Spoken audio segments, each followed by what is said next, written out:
రెండు షాలు పెడుతుంది కిషన్రెడ్డికి రామచంద్రరావు.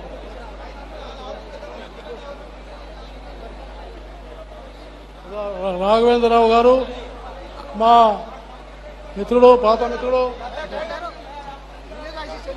అదే రాఘవేంద్రరావు గారికి సన్మానం.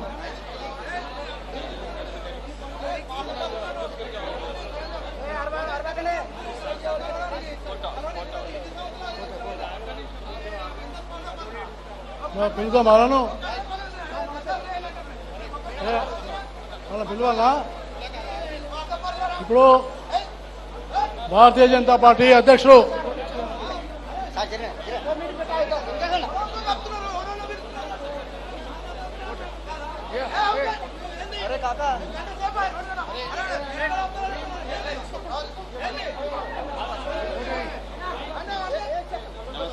పెద్దలు డాక్టర్ సురేందర్ రెడ్డి గారు, ప్రముఖమైనటువంటి సామాజిక కార్యకర్త సురేందర్ రెడ్డి గారు సన్మానిస్తారు.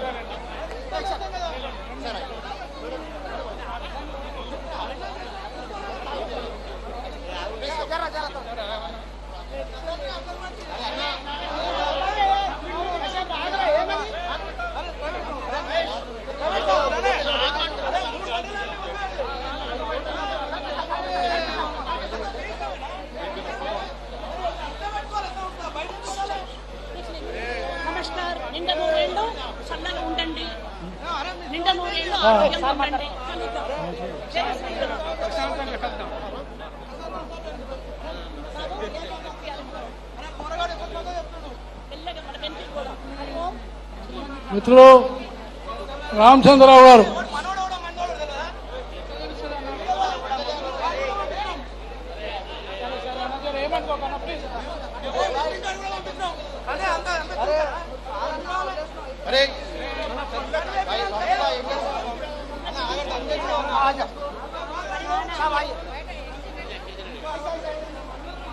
రామచంద్రరావు గారు, కిషన్ రెడ్డి గారు వీరిద్దరిని కూడా సన్మానం ఉంటుంది.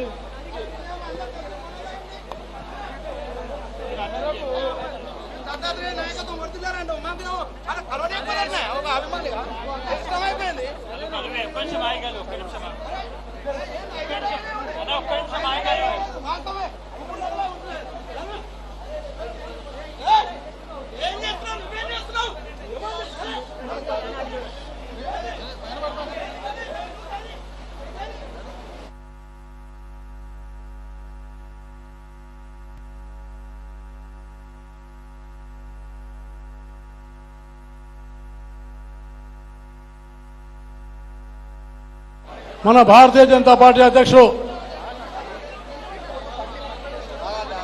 అలాగే మాజీ అధ్యక్షుడు శ్యామ్ సుందర్ గౌడ్ గారు, మీ అందరు కూడా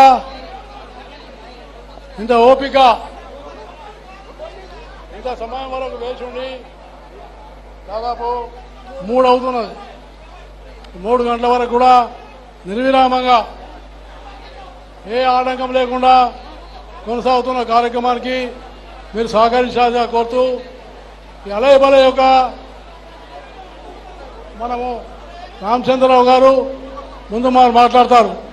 మాట్లాడిన తర్వాత నేను మాట్లాడతాను. నేను మాట్లాడినాక కిషన్ రెడ్డి గారు మాట్లాడతాడు. దయచేసి అందరూ ప్రశాంతంగా ఉండాలి.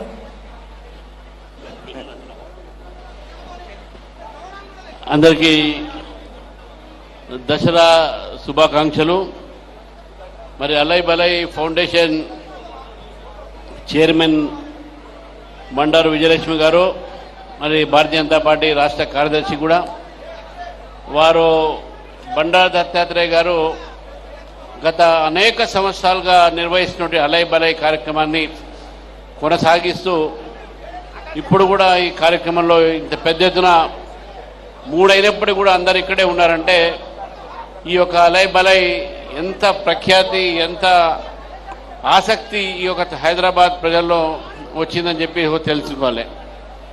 ఈరోజు దసరా నాడు మనం అన్ని మర్చిపోయి, భేదభావాన్ని మర్చిపోయి, రాజకీయాలకు అతీతంగా ఇంత మంచి కార్యక్రమాన్ని కల్పన చేసి రూపొందించి హైదరాబాద్లో అలయ్ బలయ్ అంటేనే దత్తాత్రేయ గారితో ఐడెంటిఫైడ్. దసరా అంటేనే దత్తాత్రేయ గారు తప్పకుండా అలయ్ బలయ్ ఉంటుందని చెప్పేసి కూడా కార్యకర్తలు కానీ హైదరాబాద్ ప్రజలు కానీ అన్ని పార్టీ కార్యకర్తల నాయకులు కూడా ఆలోచించేటటువంటి కార్యక్రమం ఇది. మరి ఇంత పెద్ద ఎత్తున పొద్దున్న నుంచి కూడా అందరూ చాలామంది వచ్చిపోతున్నారు. చాలామంది నాయకులు వచ్చారు, ప్రముఖులు వచ్చారు, న్యాయవాదులు వచ్చారు, న్యాయమూర్తులు వచ్చారు, విరామమైన న్యాయమూర్తులు అందరూ కూడా వచ్చారు. కాబట్టి మరి ఈ కార్యక్రమంలో మీరు అందరూ పాల్గొన్నందుకు మీకు నా తరఫు నుంచి భారతీయ జనతా పార్టీ తరఫు నుంచి మీ అందరికీ కూడా దసరా శుభాకాంక్షలు.